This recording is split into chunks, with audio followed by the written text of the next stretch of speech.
Welcome back. You're with us on Bazaar Morning Call. And like we've been saying, it's going to be all about individual stocks because so many earnings are coming in and more are expected today as well. So we have our team standing by with a CNBC-TV18 list of top stocks to watch. Guys, morning to all of you.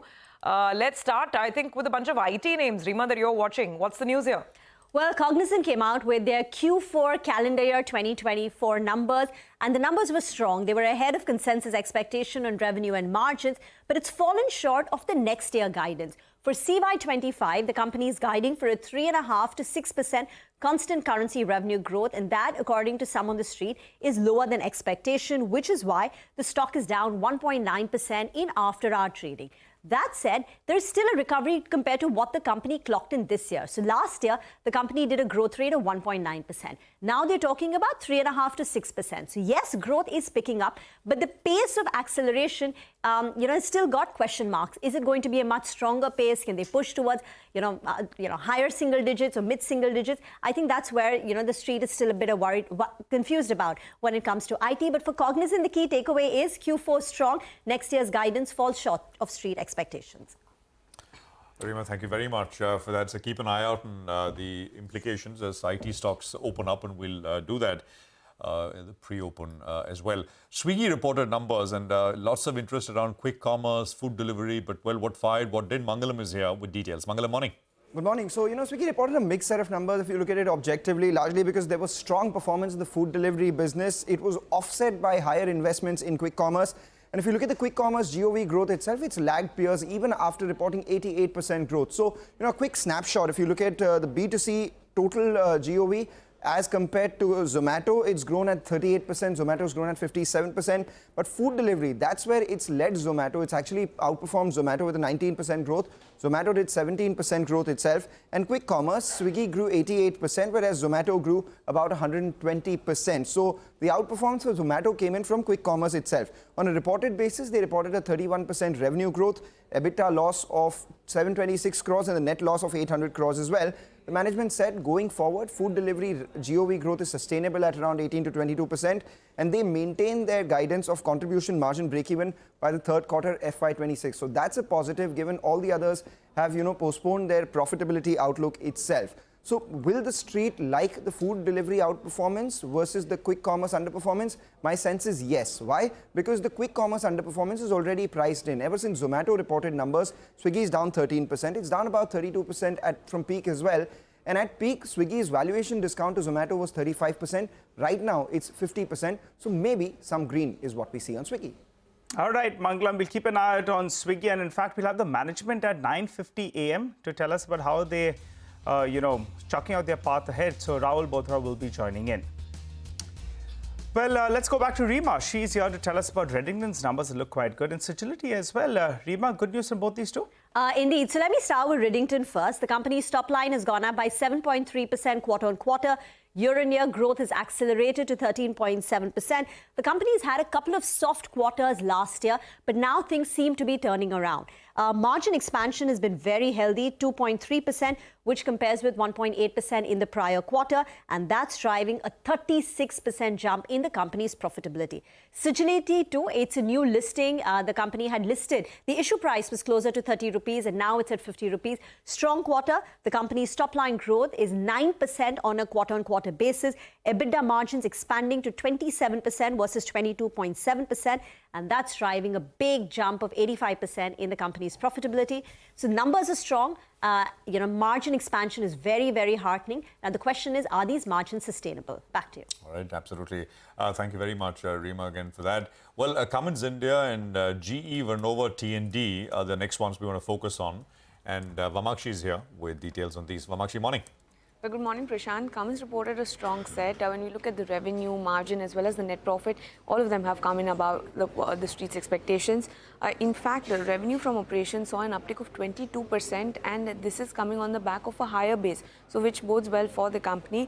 In fact, the company has also recorded the highest ever quarterly revenue, and they report robust demand across segments. When you look at the gross margins, they have contracted by 227 basis points, but the EBITDA margins have contracted by 179 basis basis points and have come in above expectations of nearly 16 basis points. Net profit came in at 514 crores. This is an uptick of almost 13%, came in 6% higher than street expectations. Largely, the revenue growth is being driven by both the domestic sales as well as the export sales.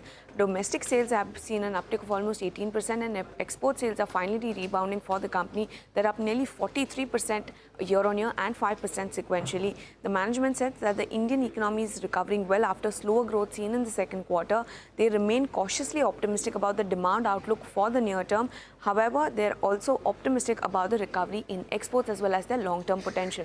So overall, going with the green for Cummins. Apart from that, keep an eye out on GE Vernova T&D, going with the red for this counter, and that is because the revenue has missed expectations. EBITDA margin is largely more or less in line with expectations, but the net profit is above expectations, but this is largely being driven by the tax credit. When you look at the revenue, it's up nearly 28%.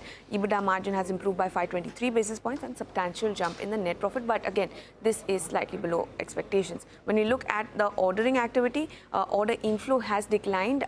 Order book is up nearly 84%, came in slightly better than expectations, but overall, going with the red for this counter. Okay, so GE Vernova red, but Cummins could be green. Got it. Let's go back to Manglam then and talk about Kansai Nerolac. This one's definitely painting some red, Manglam. Well, some red, but maybe, afterwards we see some green as well. The reason why I say that is because absolutely flat when it comes to revenue.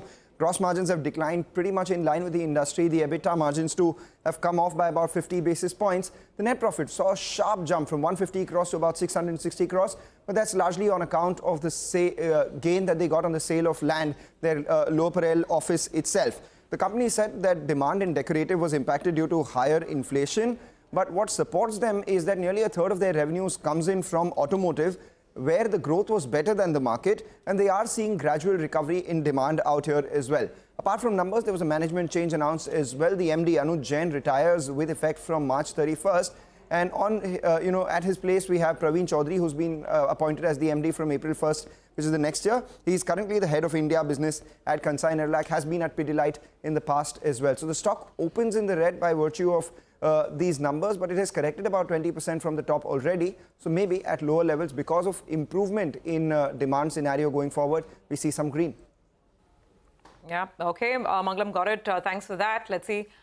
We have now Sudarshan joining in. Gujarat Gas. How did this one look, Sud? So overall earnings are looking weak but on volume growth, while growth for 9-month FY25 growth has come in the guided range. It's basically lower end of the guided range, but Q3 volume growth is lower than estimate because of weakness in the industrial side. While CNG volumes in Q3 have seen a growth of 12%, but industrial side, it has seen a decline of nearly 1%. Also, one key metric, that is EBITDA per SCM, it is coming at rupees 4.37 versus an expectation of rupees 5.10. Talking about the overall numbers, revenue was up 10%, while EBITDA has slipped 26% and margin has come down by 150 basis points to 9.1%. But downside in the stock looks limited because restructuring process is underway. Also, company has announced that it has received no objection certificate for the same from exchanges. As far as brokerage are concerned, Citi has a sell call with a target of rupees 440 per share, and Morgan Stanley has an overweight call with a target of rupees 614 per share. I'm going with mild red for Gujarat Gas. Okay, all right. Thanks a lot for that, Sudarshan. Well, Welspun Corp came out with its set of numbers, and this quarter was supposed to be a weak one because from here on, that US orders that they have got will start doing well. But these numbers actually look good, and it's come as a pleasant surprise. So on a year-on-year basis, the numbers look weak because the revenue is down by close to around 25%. What's heartening, though, is the EBITDA number. And the EBITDA number came in at around 430 crores, which, in fact, on a sequential basis is a little bit lower. Keep in mind, this is with the absence of any kind of big contribution coming from the US business. So the product mix has worked in their favor, and the standalone business as well. Very, very good numbers is what we have seen out there. Higher amount of LSAW pipes is what they have done. And that's why that looks quite good.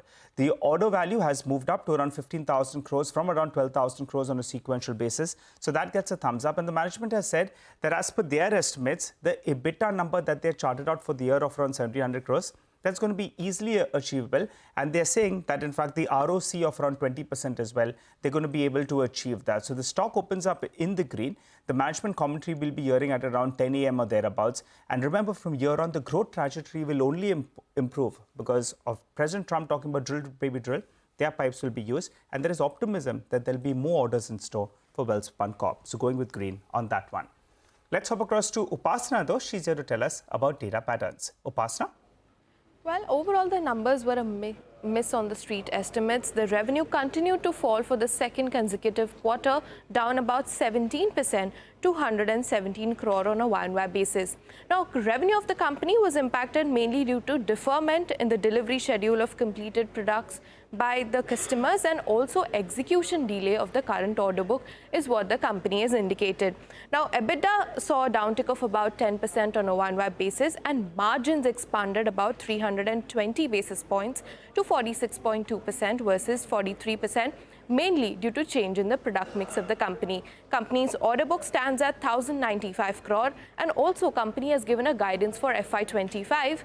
It remains optimistic. It says that it has maintained a revenue growth of 20 to 25% for the full year basis and even EBITDA margin the company is guiding to range between 35 to 40% for FY25. So overall, weak set of numbers, miss on the street estimates. Okay, all right, got it. So not looking that great in terms of numbers for data patterns. We'll keep that in mind, Upasana. Let's quickly